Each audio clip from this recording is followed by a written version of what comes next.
Alright, today I'm going to basically describe this carburetor, every little detail about it. So if we want our little engine to go faster and faster, we have to feed it more fuel. There will be a greater vacuum. Carburetors have one job. Their one single job is to keep the air-fuel ratio 14.9, which seems to be the optimum burn rate. This specific carburetor is meant for a Kohler 18 horsepower, and I'm sure it's on many other engines, but this is pretty generic design.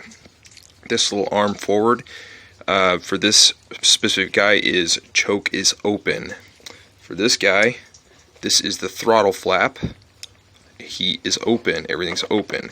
He is closed, the choke is closed, and this guy, the throttle is closed.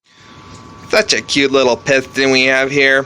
Sorry, so let's make it really simple. The faster this piston moves, the greater the vacuum is. That simple. With this little copper wire, this little guy is great for getting out the crud that's in the jets. A lot of people always wonder and ask, and it's always been a great debate, but it's actual ethanol is what gums up your carburetors. There's much more research to be done on this, but this is proven. The higher the octane, the less gumming you're going to have. This screw right here is your idle screw. It keeps the plate from closing all the way. Notice how there's a couple holes that are up in here. There's like two of them. I don't know if you can see it. If we was to close this flap all the way down, we would suffocate the engine from fuel and air both, essentially, and it wouldn't be able to feed it, and the engine would die. So therefore, I've got it adjusted to where it's just a little sliver. So this little plastic clip, every little carburetor is going to have their own little design. This one here I'm not real big on, but it goes on a certain way, only one way specifically to make it stay like that. And the little bracket will fit right between there and it'll push this out. That way this won't move.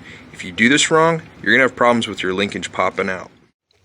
You'll also notice the pitting inside of this guy. The gas from sitting basically turned corrosive and ate through it. This screw right here that I just put in is your idle air mixture screw. Only at idle will this guy matter. We can correlate that because he's right there with the main throttle flap. So you'll see this little seal right here. Let's start with this guy. Just focus on this guy that goes around. He is a beveled seal. He goes on a certain way. When you look at this bowl, he goes on to cup this bowl. That way he seals all the way around from that beveled. If you need to remove this guy, all you do is you just pull this little needle out just like that. Set him off to the side where you're not going to lose him. Mind you, always keep a clean work area. Do not work like this. Bad day. This guy just pops right off like that. I suggest this stuff if you're into rebuilding things rather than buying. I do both. If it's worth my time, I will just fix it. If not, I'll just buy a new one. But I basically had to do this one twice to get this this pitting out and the junk that's caked to the inside of this bowl. Alright, so let's talk about this guy.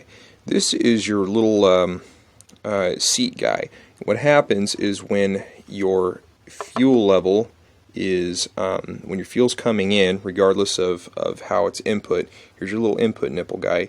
He comes in the back here, under this way, and when there's no fuel in this bowl, this guy will actually sink down. And there's a little bitty little arm type plunger right there that presses up against him. And when he seats, no more fuel can come into this bowl. Vice versa, like when the fuel has this guy pushed all the way up, because this guy's obviously lighter than fuel, it stops him from letting more fuel in. That's how this little seat works. I'm not going to tell you anymore. You're going to have to figure it out on your own. You will also notice this little bitty seal. I actually just put him in, and then I decided, hey, maybe I should shoot a video. This would probably be really helpful since I didn't see any other helpful videos on how general small engine carburetors work, and there went the... Now let's talk about this screw. This screw right here is your main guy. This is your main fuel inlet. So the way how he works is when the bowl itself, the seal that I just put in, when this bowl is pushed up against there, it is forcing the fuel to be drawn because of the vacuum in through that little needle right through there. And he's actually sucked up in there due to the venturi, aka vacuum.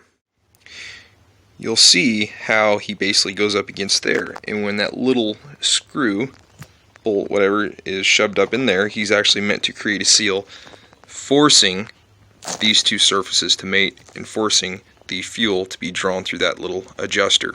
Like I said, this one is the main adjustment.